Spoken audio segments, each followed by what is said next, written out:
Olá, espero que você esteja bem. Meu nome é Diego Ponciano e esse é o Alouca Tarô Podcast. Bem-vindo! Se você tem vontade de estudar tarô ou de fazer uma consulta de tarô comigo, acesse o site aloucatarô.com.br. Quando nos deparamos com o arcano maior de número 6 do tarô, os enamorados, damos de cara com uma carta que num primeiro momento nos comunica romance, amor e união. Mas quando nos debruçamos e passamos a investigá-la, descobrimos que se trata de um momento de escolha, de livre-arbítrio, de tomar as rédeas do próprio destino. Foi-se o tempo em que as relações eram intrinsecamente monogâmicas. As opções hoje são inúmeras, o que não significa que estamos aptos para vivenciar todas elas. Ao mesmo tempo, ignorar essa realidade e deixar de investigá-la por medo ou total apego a um formato enraizado pode também gerar sofrimento. Os relacionamentos não monogâmicos estão na mesa, e por isso é muito importante que antes de adentrarmos numa relação, que um diálogo entre os envolvidos aconteça. Mas é tudo tão novo que nem sabemos por onde começar, como comunicar, ouvir, receber, elaborar. Para muita gente, só o fato de imaginar uma relação monogâmica ou não monogâmica é um gatilho. E antes fosse só o combinado prévio, mas tem também o depois, o desenrolar em si. O que é ou não traição, quais são os limites. Quando o louco passa pelo sexto arcano maior do tarô, ele aprende a escolher. Ele compreende que o destino está em suas mãos e que serão as suas atitudes, consequências das suas escolhas, que definirão o seu futuro. Dentre tantas possibilidades, é preciso que dediquemos tempo em compreendê-las, para depois sim tomarmos nossas decisões. Interrompa o automático. É tempo de despertarmos para a realidade, colocarmos o pé no chão e termos em nossa mente com clareza que não é todo mundo que quer o que eu quero, que cada um quer uma coisa diferente. Falar sobre isso é essencial. Talvez assim, sem viajar na maionese, o famoso match aconteça. E para nos ajudar a desvendar tudo isso e jogar luz sobre o tema, eu convidei a psicóloga Luísa Vieira, que também é sexóloga e educadora sexual. Luísa, muito bem-vinda ao Alouca Tarô Podcast. Obrigada, Diego, muito obrigada. É um prazer enorme estar aqui com você e com os seus ouvintes. É um prazer enorme participar desse podcast que eu admiro, que eu gosto tanto. E principalmente para falar desse assunto, que é um assunto muito caro para mim, muito precioso para mim. A vida toda foi o centro da minha vida, de muitos movimentos que eu fiz desde a adolescência até hoje. O amor, os relacionamentos amorosos são o foco da minha vida e eu tornei também o foco do meu trabalho.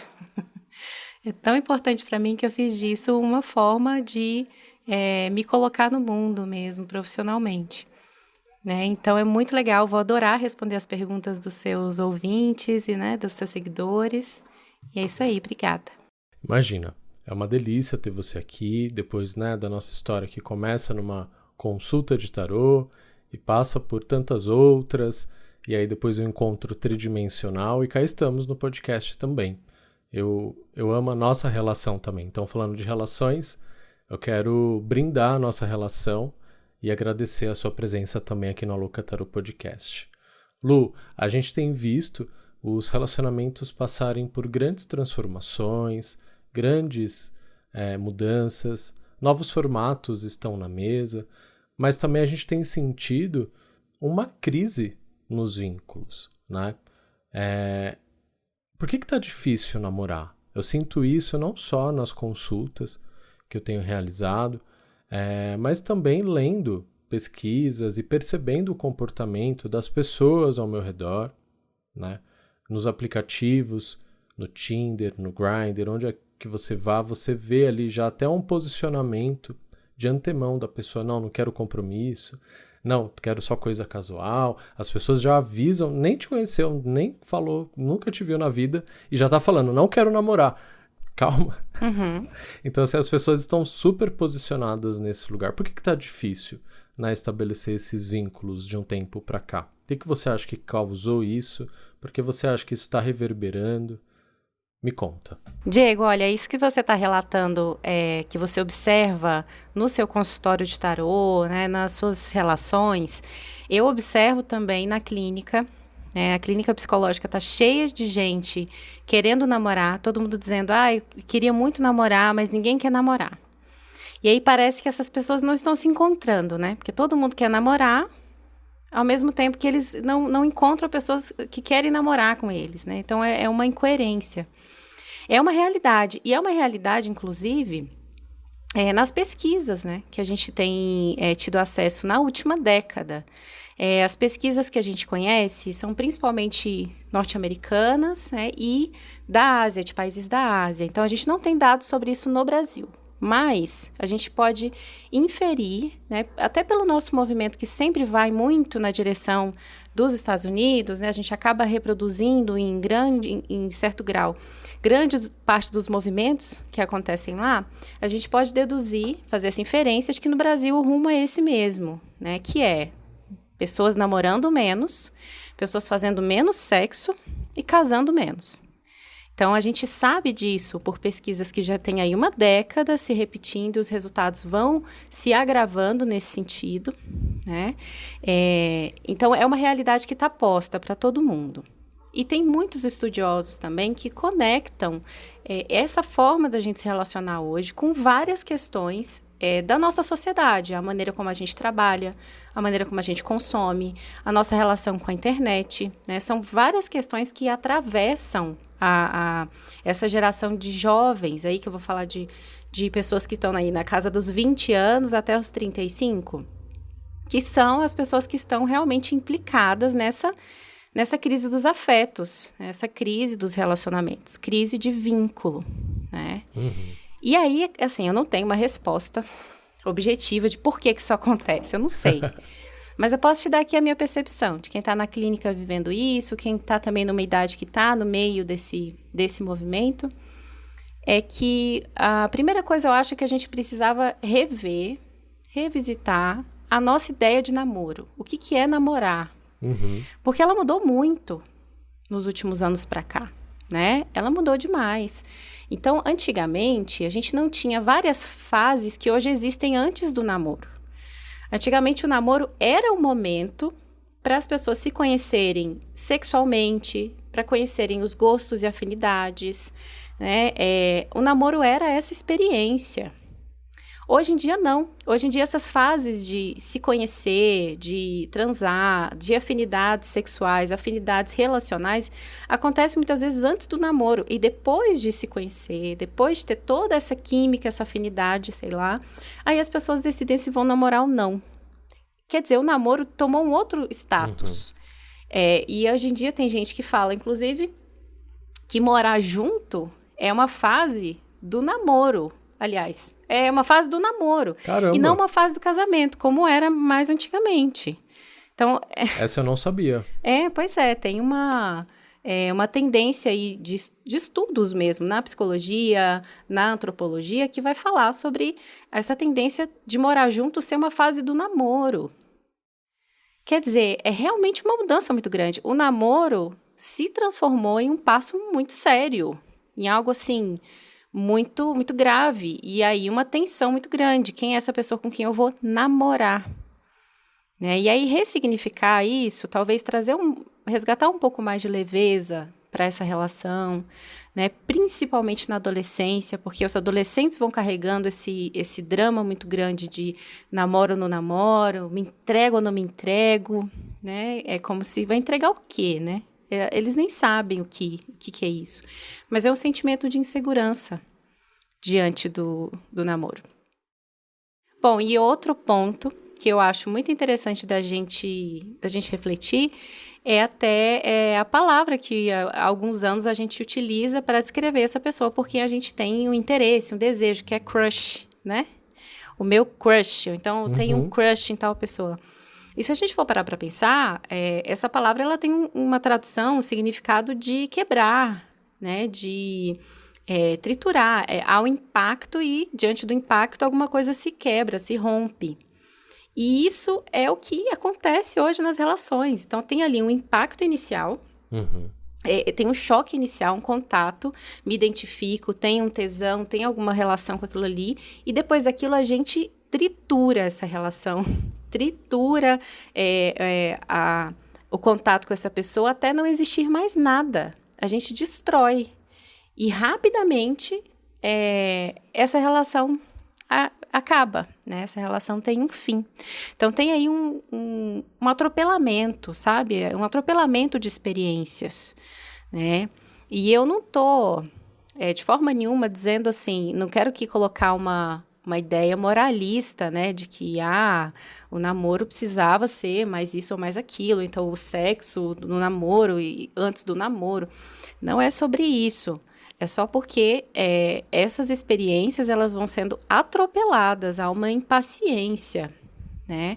Qual que é o roteiro? O roteiro amoroso hoje dá o match, conversa.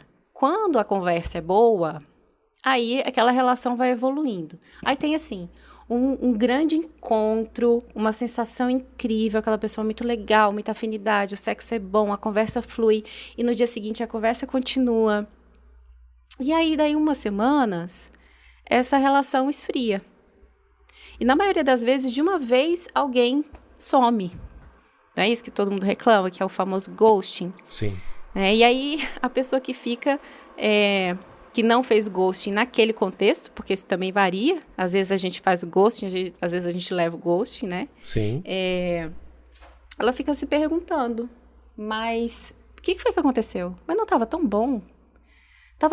Não tinha problema nenhum. Por que essa pessoa fez isso? Por que essa pessoa sumiu? Né? E será que eu fiz alguma coisa? O que deu errado? As pessoas ficam sem saber, ficam perdidas mesmo, sem saber o que aconteceu. E de onde você acha que vem o ghosting? É de uma inabilidade de lidar com essa situação, com a falta de continuidade?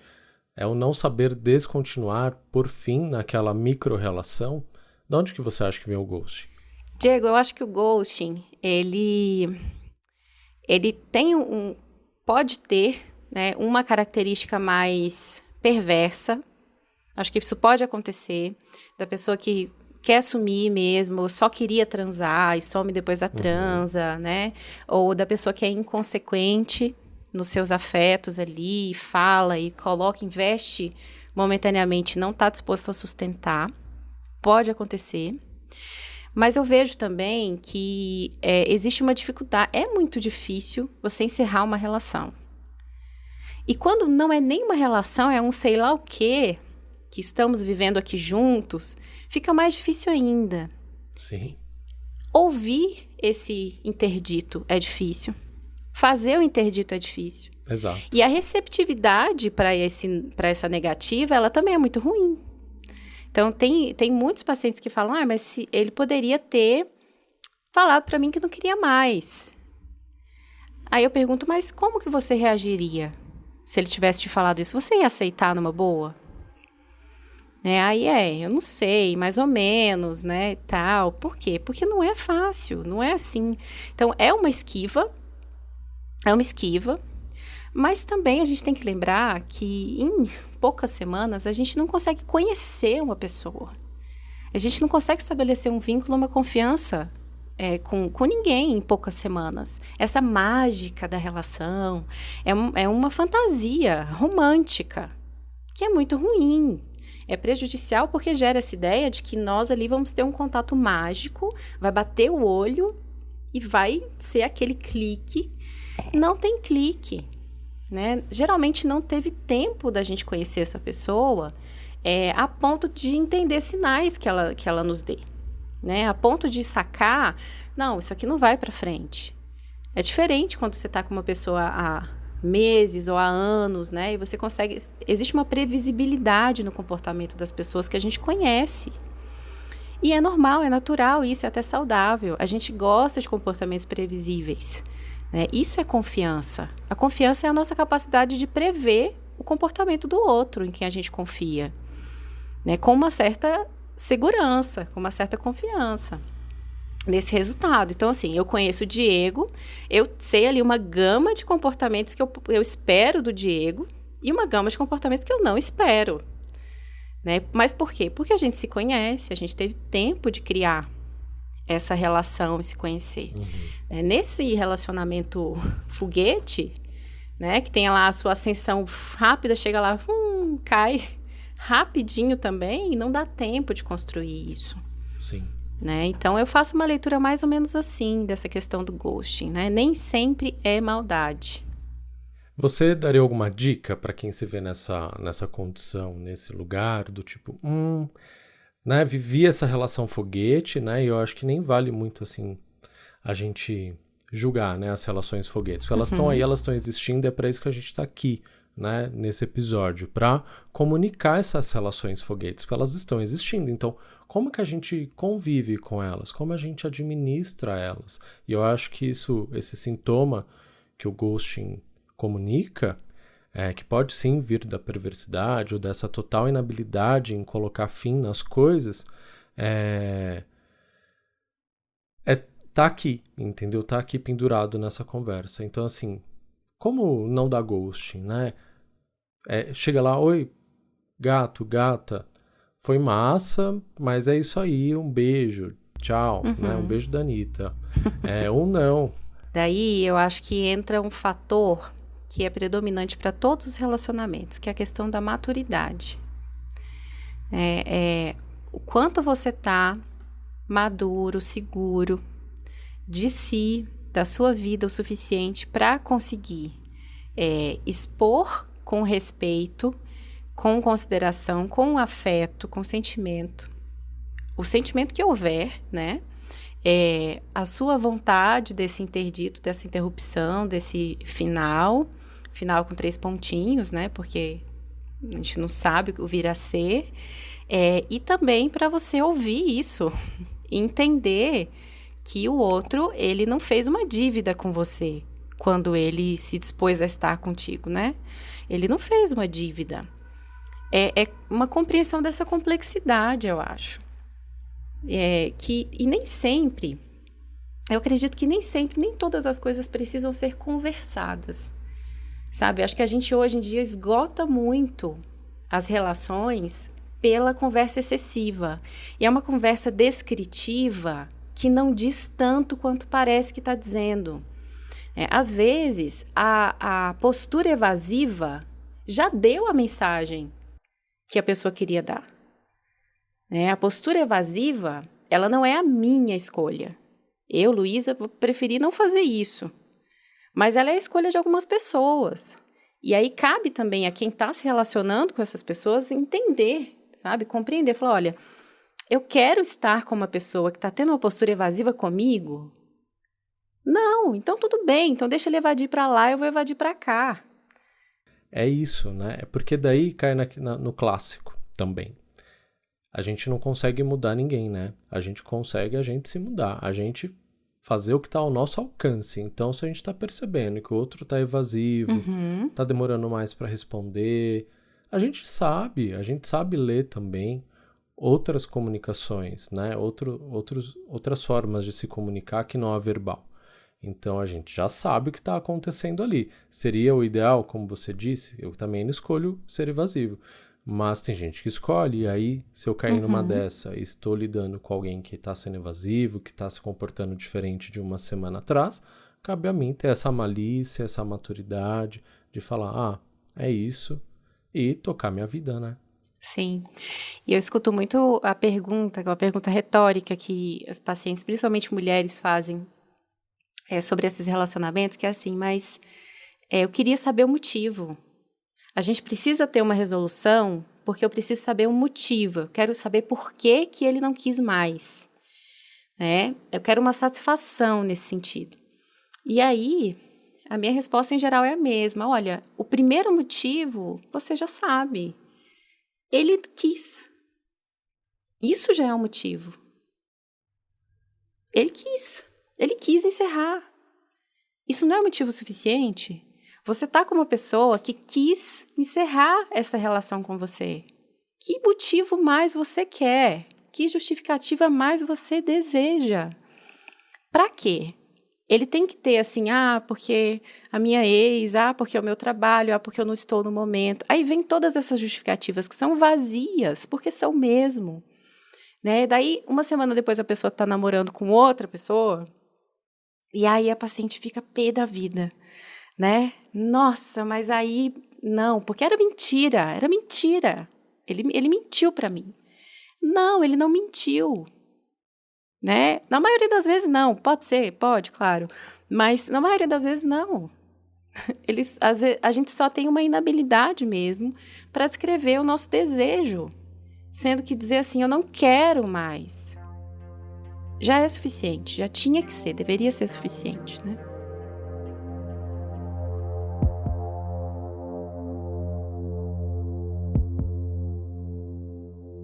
Mas e aí? Voltando à pergunta inicial, né? Por que tá tão difícil namorar? Acho que a gente entendeu bastante nesse desdobramento dessa pergunta muita coisa, né? Olha só, Diego, eu costumo citar, né, três grandes problemas, né? Eu faço esse trabalho, inclusive, na clínica com os pacientes. A gente avalia isso juntos, né? A primeira questão que eu identifico muito é uma visão do amor como sendo obrigatoriamente indolor. Tipo assim, amor não pode incomodar. Amor não pode doer, amor não pode ter desconforto. Né? E aí, novamente, eu ressalto, né? Não estou fazendo um julgamento moral, dizendo que hoje as pessoas não sabem se relacionar e antigamente as pessoas sabiam se relacionar. Não, gente, a gente vive hoje relações possíveis que são qualitativamente muito melhores do que as relações anteriores, antigamente, quando eu só podia casar e tinha que morrer assim, e as pessoas morriam infelizes, né?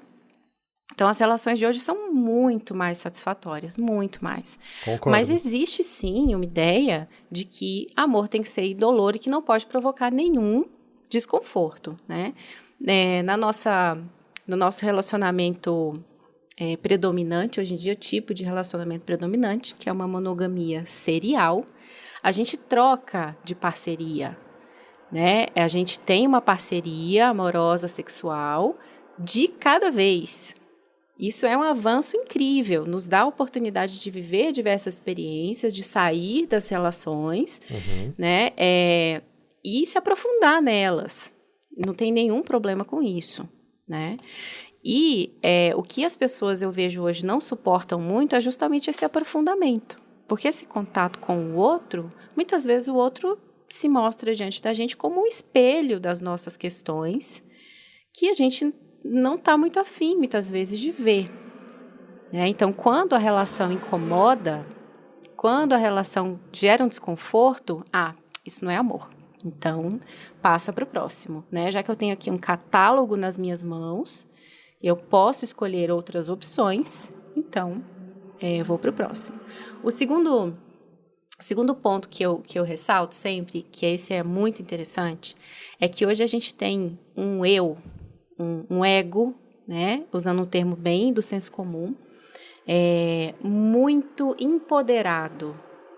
Mas esse empoderado, vou colocar aí entre aspas, porque passa um pouco do que a gente entende positivamente como empoderamento. É aquele eu que não abre espaço para ninguém, né? E antigamente, assim, há mais de uma década atrás, talvez quando eu era adolescente, pré-adolescente, a gente tinha meio que uma ideia oposta. Primeiro, amor tem que doer, amor tem um sofrimento envolvido, né? E que a gente precisava moldar a nossa vida ao redor do relacionamento.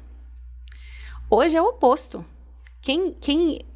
O que a gente escuta é assim, eu vou mudar por causa de homem? Eu vou mudar os meus planos por conta de namorado, namorada? Eu não vou fazer isso.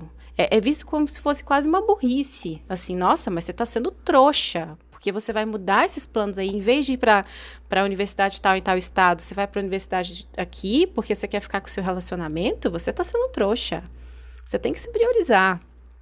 Esse é um eu adoecido. Porque ele não dá espaço para ninguém. A gente não tem espaço de construção de parceria. A gente tá, assim, no movimento pendular, foi de um extremo a outro. Então, se antes o amor tinha que doer, agora o amor tem que ser indolor, né? E na minha individualidade, eu quero ter meu trabalho, minha profissão, meu dinheiro, minha casa, minhas coisas, e eu quero encontrar alguém que está no mesmo lugar, que tem o trabalho dele, as coisas dele e tudo completo, né? E aí fica tudo muito congelado, porque não há o processo. E o crescer junto? Cadê o crescer junto? Cadê o sonhar junto? Construir os meus sonhos a partir de um pouco dos sonhos do outro. Emprestar um pouco dos dele para mim. Eu nem queria tanto ter, sei lá, a casa de 2 andares, mas ela quer, o sonho dela é esse, e de repente passou a ser o meu também, porque eu partilho um pouco desse desejo com ela. Né? Isso é uma questão gravíssima. Né? Não sei se tá fazendo sentido para você, Diego, o que eu tô falando. Tá fazendo super sentido, e isso é muito recorrente também, né, aqui na vida, na minha vida como taromante, nas consultas, é sempre o tarô chamando as pessoas para isso, né, para esse compartilhar, para esse achar o lugar que é o lugar do casal, né, o lugar da relação, porque vai ter o meu lugar, vai ter o seu lugar e vai ter o nosso lugar. Né? Não precisa anular a sua vida, eu não preciso anular a minha, mas tem um lugar aqui que é o meio, que é uma misturinha. Eu brinco muito, eu chamo isso de intercâmbio, né? Então tem eu, o universo Diego, e tem o universo Luísa. Aí eu vou aí, conheço o seu universo, aprendo com você, mudo, quebro preconceitos, mudo paradigmas. É aquela experiência de você conhecer uma cidade nova, um país novo, ir a um museu. Você sempre volta, né, com algo novo, você traz algo novo na sua subjetividade. E quando você visita o outro, ou quando você é visitado pelo outro, ele também leva alguma coisa sua. Não é que ele te suga, te vampiriza, não, ele aprende com você. Ele se inspira em você. Né? Isso.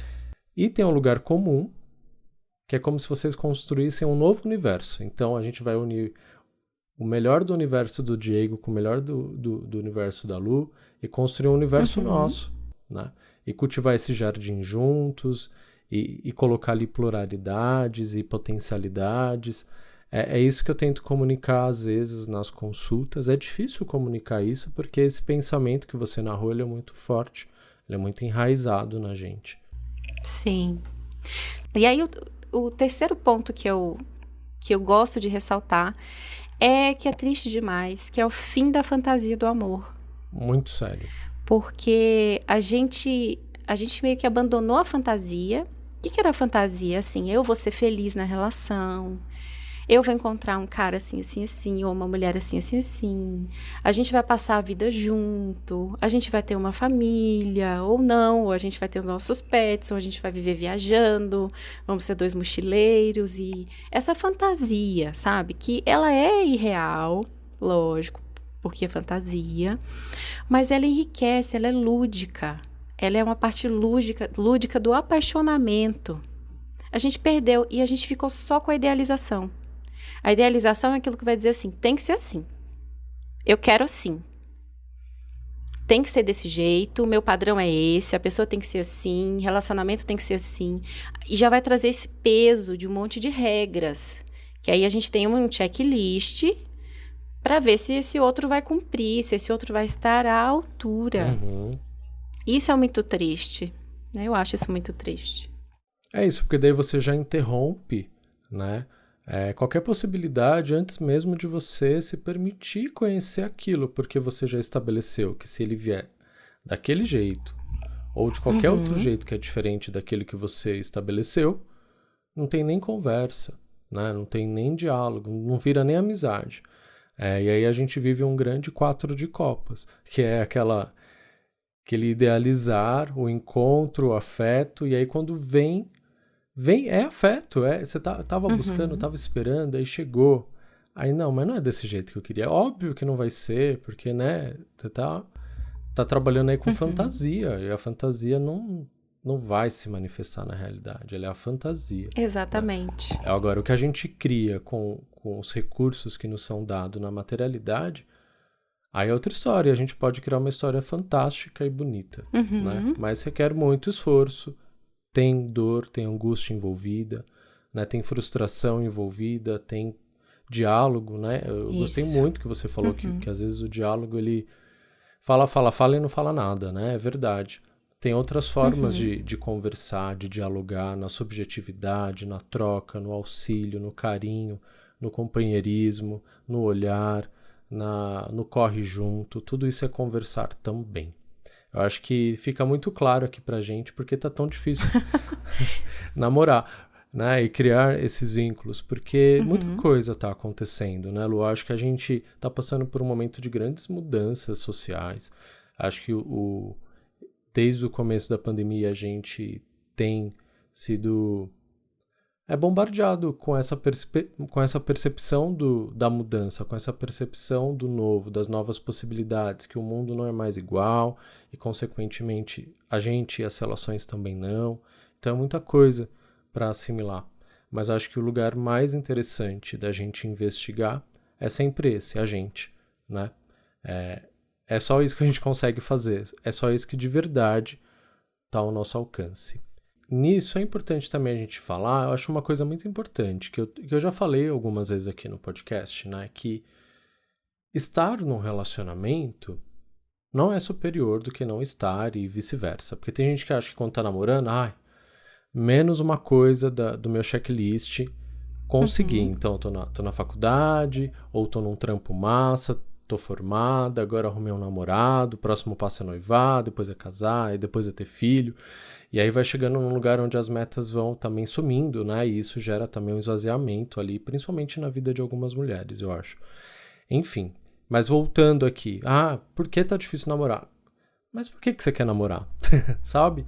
Eu acho muito legal a gente passar por aqui, porque também tem isso. Por que você quer namorar? Eu acho que também tem a ver com a pergunta inicial. Por que tá difícil namorar? Porque tem gente que não quer namorar. Eu acho isso poderoso também, né? Óbvio, não quero. E aí, né, abre uma infinidade de possibilidades atrás desse não quero, né? Desse limitador, desse sim, não, não. Mas assim, vai ter gente que não vai querer, vai ter gente que vai querer. Eu quero voltar aqui para as pessoas que acham que é um status, um plus a mais estar namorando, né? O que você acha disso? Olha, eu acho que isso é uma bobagem. Bem diretamente, acho que isso é uma bobagem, porque estar em um relacionamento significa pura e simplesmente que você está no relacionamento. Não diz nada sobre quem é você como pessoa, sobre o seu valor como sujeito, sua contribuição para o mundo como sujeito, né? E essa pergunta que você fez é uma pergunta que eu faço na clínica também, quando essa questão surge. Pra que você quer namorar? Não vou nem falar por quê, porque a gente sabe. Por quê? Porque eu fico carente, porque eu quero uma companhia, porque a minha família me cobra, porque eu tenho 30 anos. Aí os porquês eles vão, né? Porque eu quero casar, daí eu namoro até casar, até ter filho, vai 45, né? Então, eu não quero nem entrar nesse porquê. Eu quero entrar no para quê. Para quê? Qual é o seu objetivo e qual é a função disso na sua vida? O que você acha que vai mudar em você, na sua vida, no seu status como pessoa, né? Para quê? Quando a gente pergunta esse para quê, a pessoa dá uma quebradinha, assim, porque a gente não está acostumado a fazer essa diferenciação e pensar sobre isso, né? E o que é esse namoro? O que vai simbolizar isso para você? Você quer uma companhia, mas você não tem amizades? E as suas amizades? A companhia é isso? Você quer o sexo, mas o sexo casual já não está te satisfazendo? Às vezes está, né? Às vezes não, mas às vezes está. Então, assim, onde é que esse desejo? É isso mesmo? O que você está contemplando com esse desejo? Eu acho isso A minha gata espirrou aqui. Perdão. Acho que esse desejo ele precisa ser revisado. Tá na mesa, tá posto as diferentes formas de se relacionar e de criar vínculos hoje em dia. A gente tá com muitas opções, né? Pode ser isso, pode não ser nada, pode ser só um sexo casual, amigo colorido, enfim, muita coisa tá acontecendo. Não será o momento da gente investigar as opções e começar a entendê-las para a gente também se entender, porque às vezes a gente fica se forçando a estar em formatos de relacionamentos que não condizem com a gente. Sim. Né? Seja ele monogâmico, não monogâmico, um relacionamento poliamoroso, por exemplo. E é isso, volta pra gente, né? O que eu sou capaz? O que eu consigo entregar? O que eu tô demandando hoje também, né? O que eu dou conta? O que eu não dou conta? Mas eu acho que o mais interessante é conhecer todas as possibilidades de cabeça aberta, assim, sabe? Para entender que tem muito mais no mundo do que a monogamia, né? Que ela é uma das opções. Tem outras opções. É gostoso ter opções. Quando a gente vai na sorveteria, é gostoso ter opções. Né? A gente fica ali um tempinho escolhendo. Tudo a gente escolhe, né? E o arcano que rege essa quinzena que a gente está aqui no Aloca Tarô é os enamorados, que nos dá o poder de escolha, que nos dá o livre-arbítrio, né?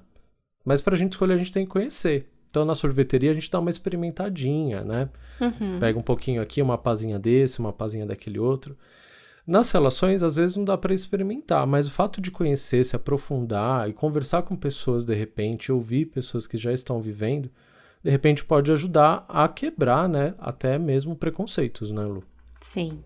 O meu convite, né, nesse episódio também é esse. É o do explorar, não de você ficar experimentando e se forçando coisas, mas é o conhecer. É o conhecer, é o você compreender o que é um relacionamento monogâmico, o que é um relacionamento não monogâmico? Vamos nesses dois básicos. O que é um, o que é o outro? Sabe? E é isso, entender. Será que eu estou buscando um relacionamento monogâmico porque eu tenho outros medos, né? Porque tem gente que quer ser monogâmico porque tem medo de ser traído. Tem a insegurança do parceiro estar, enquanto você está aqui em casa, de boa, seu namorado tá lá com outra pessoa, com outro cara, com outra mina.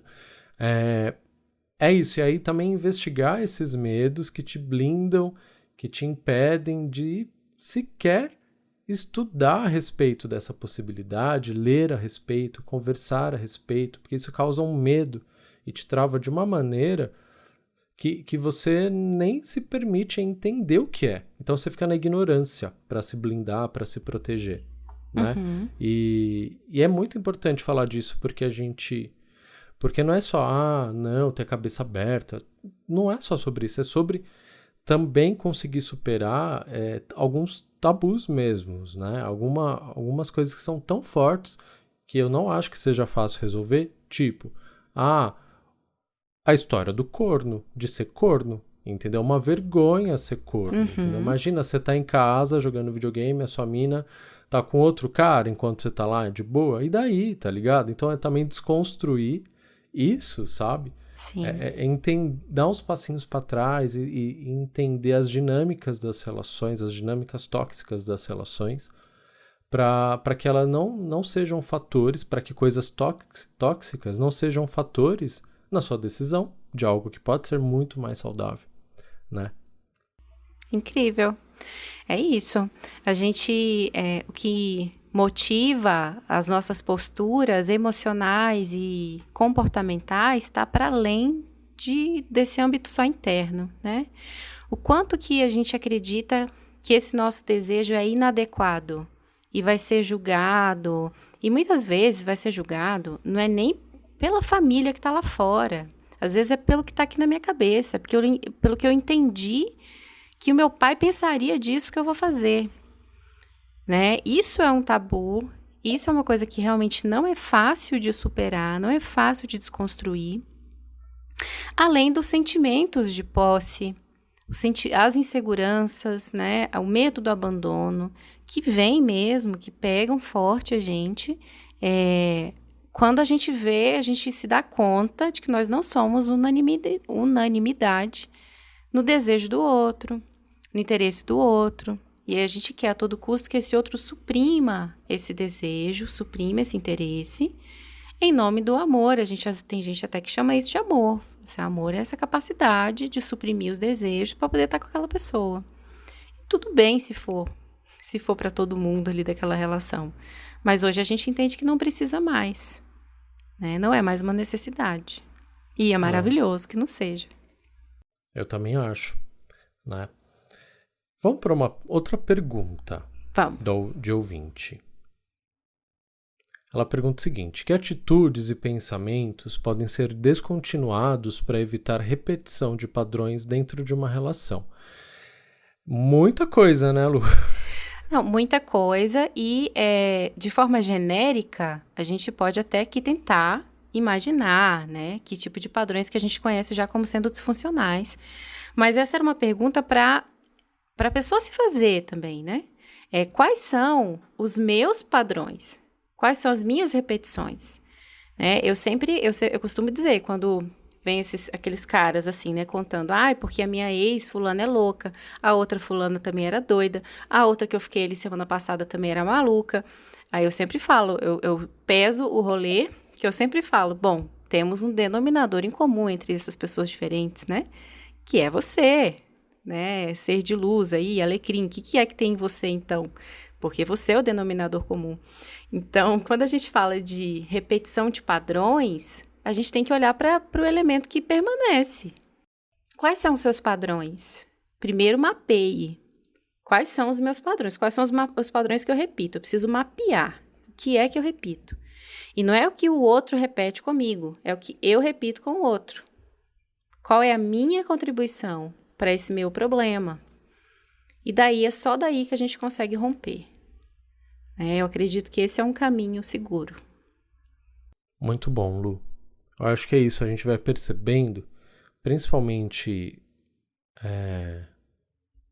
através da sua perspectiva, que é psicóloga, e também quando a gente entende um pouco, quando a gente está sendo analisado, que tem que olhar para dentro, né? Primeiro, opa, tem um padrão aqui, tem alguma coisa repetindo. Será que eu sou tão azarado assim, né, que eu só tô pegando gente doida e tudo mais? Não, tem alguma coisa aqui, né? Porque, como você disse, eu sou o denominador comum. Acho que esse é um excelente exercício. É um bom lugar para se começar. É difícil, né? Viu? Mas vale a pena fazer esse trabalho.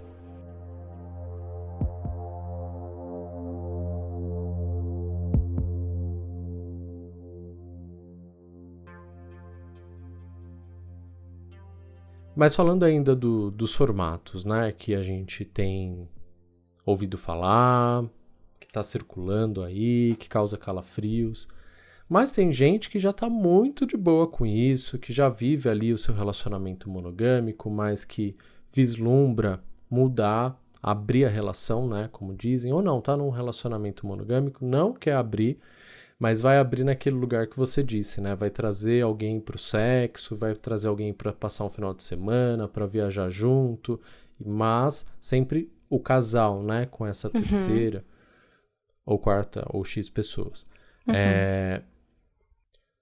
Me chama a atenção essa mudança no combinado, né? No formato, porque é uma movimentação delicada, principalmente quando é monogâmico e vai abrir a relação. Seja para abrir para o casal conhecer novas pessoas juntos, ou para cada um fazer o que quer e conhecer. E esse fazer o que quer também, né? Já a gente fala sobre ele.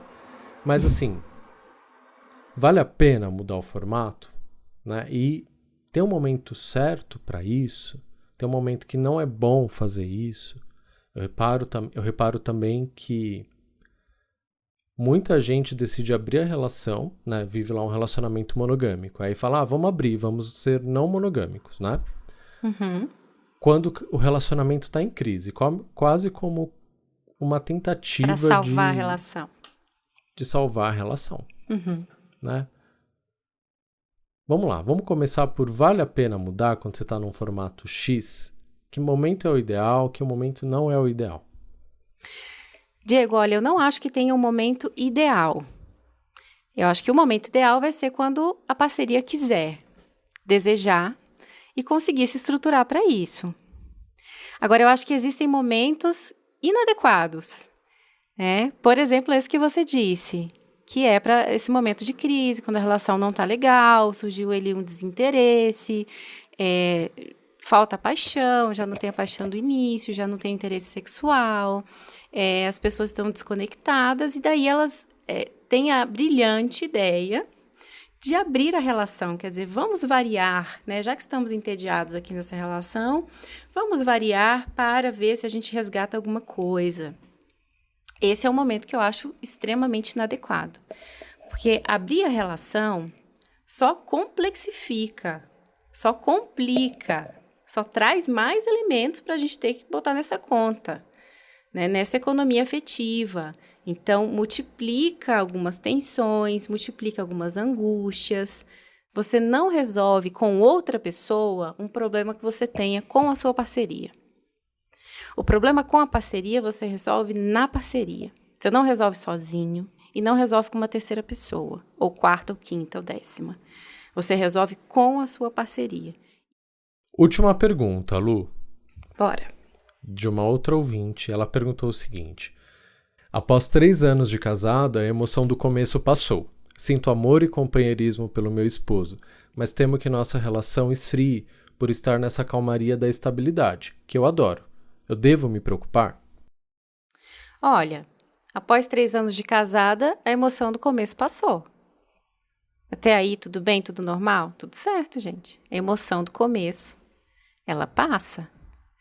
A emoção de 3 anos também passa. Porque as nossas emoções são fluídas e vão continuar se modificando. Companheirismo e amor são o que a gente chama de amor maduro. Ter esse sentimento que a gente chama de amor, e o companheirismo, que seria o amor na ação, eu estar junto, eu meiar ali o dia a dia. Isso é um amor maduro, ou um sinal de amadurecimento do amor. Daí, o relacionamento esfriar. Esfriar em que sentido? É sexualmente? É o desejo sexual que esfriou? Para tudo isso a gente tem muita alternativa, a gente tem muita solução. Mas vai mudar. Existe uma mudança na libido, no desejo sexual, do início de um relacionamento para anos depois. Isso é natural, isso é esperado até.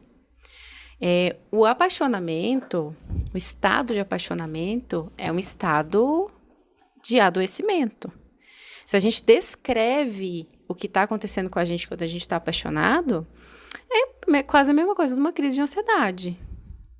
Assim, tremedeira, taquicardia, frio no estômago, dor de barriga, pensamento fixo no mesmo tema, monotemático, uma fixação, uma urgência de ver, urgência de estar junto, aquela sensação de não ser dono de si, porque você está tão conectado com outro ser que você está ali meio até perdido. Esse é um estado que o nosso corpo não sustenta por muito tempo e emocionalmente é muito desgastante. Então, não é um estado desejável. É um estado que tem que ser passageiro, que bom que é passageiro. Mas a emoção de estar junto, ela pode retornar e geralmente retorna e se renova ao longo do relacionamento de formas diferentes. Então, você não vai conseguir nunca viver a mesma coisa que você já viveu. O passado a gente não muda, a gente não apaga. Nunca vai deixar de ter acontecido e nunca vai se repetir. Agora, o que hoje, como que a relação está hoje, o que falta hoje e o que você deseja fazer com isso hoje. Desejo sexual espontâneo só acontece na adolescência e no início do relacionamento, que é só passou pela pessoa no corredor da casa, já animou aqui, já vai rolar. Esse desejo sexual espontâneo. Depois de um tempo, ele passa a ser responsivo, quer dizer, a gente precisa investir naquele momento, dedicar um pouco de energia para lembrar para o outro, eu estou aqui, eu existo, vamos lá. Vamos ter esse momento de intimidade? Isso é completamente natural. Agora, eu percebo que algumas pessoas, elas têm um apego maior a essa fase do apaixonamento e entendem isso, confundem isso com o amor e não conseguem, inclusive, levar relações que vão para além disso. Uhum. Essa é uma limitação muito comum hoje em dia. Agora, num relacionamento de 3 anos, tem muita coisa que a gente pode fazer. Quais são Como que está o nível de satisfação sexual dessa relação dos dois? Vocês conversam sobre sexo? Vocês conversam sobre os sentimentos de vocês? Né? Quem fala sobre sexo tem tesão. Quem está ali convivendo com informações, vendo imagens, tem mais tesão, naturalmente. Então, como que é essa troca? Né? E pensando aqui agora, né? São 3 anos de casada. Então, essa pessoa passou 2 anos de pandemia, né? Então, vamos dar um desconto também para esse estresse vivido junto? Né? Foram mais tempo de pandemia casado do que sem pandemia. Então, agora talvez vocês vão se reconhecer novamente. Né? Cadê os programas que vocês querem fazer, as saídas que vocês querem dar, né? As companhias que vocês querem ter, os amigos, a convivência? Talvez isso tudo pode ajudar, né? A não esfriar. E, gente, calmaria, e ela adora, inclusive, né? A calmaria que eu adoro. Ela gosta. É muito bom. Então, a pergunta é, devo me preocupar? Na minha opinião, não. Mas deve sempre investir em fazer uma relação mais prazerosa, ainda melhor, ainda mais gostosa. Né? De novo e de novo ao longo dos anos. Eu amo essa calmaria, né? Eu, como monogâmico, a louca, eu amo a calmaria, né? Eu acho que ela funciona para muita gente, eu super entendo. A preocupação dela também é uma preocupação muito recorrente, né? Principalmente nas consultas com o tarô. E o que o tarô mostra é sempre isso, né? É aquilo, do universo alheio, é uma outra pessoa. Acho que é uma ilusão a gente acreditar que aquela pessoa que a gente conheceu 6 anos atrás, 3 anos atrás, vai ser a mesma hoje. Eu não sou. Como que ela vai ser? Né? E se eu sou, tem alguma coisa estranha. E se ela é também, tá todo mundo empatado, parou no tempo. O natural é que não seja. Né? Então, assim, é um eterno trocar. Vamos lembrar lá do intercâmbio, da idas e vindas. Por mais que vocês estejam anos juntos, morando na mesma casa, no mesmo teto, segue sendo um outro universo. O quanto você tem visitado o outro, o quanto você tem se permitido visitar, o quanto você tem comunicado as suas novidades. Faz uma newsletter pro seu parceiro uma vez por semestre, no mínimo, para ele saber tanta coisa que aconteceu dentro de você, né? A newsletter é uma brincadeira, mas assim, é na troca, é nos passeios, é na ida ao parque, é no pedalar junto, é no caminhar junto, é no cozinhar junto. É no jogar um baralho junto que vocês vão descobrir que o outro tá passando ali por coisas que são só dele, né? E você também. E aí vocês vão se apaixonando e se envolvendo em novas tramas. Eu acho que isso aí tira, né, esse medo do esfriar. Porque não tem como esfriar, porque a vida não esfria nunca. A gente só esfria quando tá vira defunto mesmo. E eu gosto sempre de falar assim que a vida, ela é feita de vários dias de nada. Vários dias de nada. Muitos dias de problemas. E alguns dias de glória. Né? É isso, a vida tem isso. É esse pacote completo que vale muito a pena de encarar. Por isso que essa calmaria, esse cotidiano tranquilo, isso é tão precioso.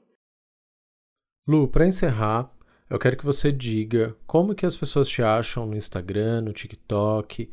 Você faz atendimentos online, porque você está em Brasília, mas você faz atendimentos online para pessoas individualmente, para casais.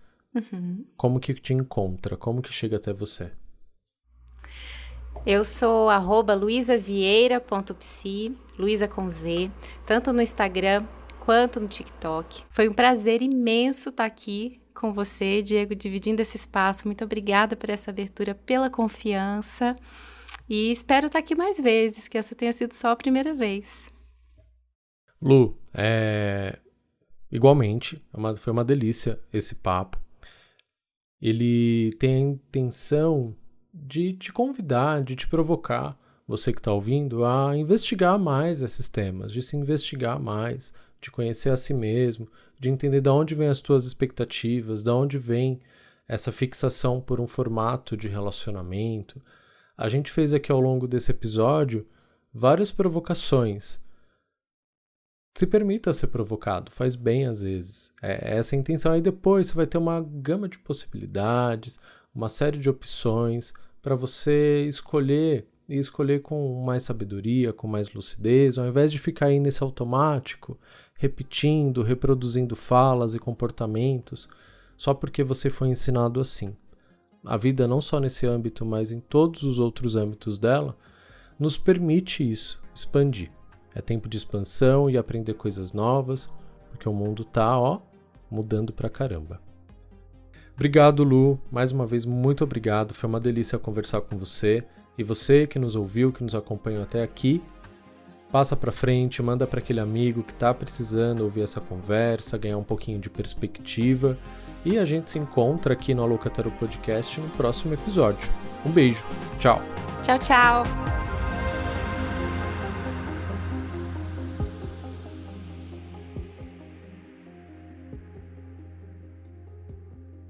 Ideia, roteiro e captação, Diego Ponciano.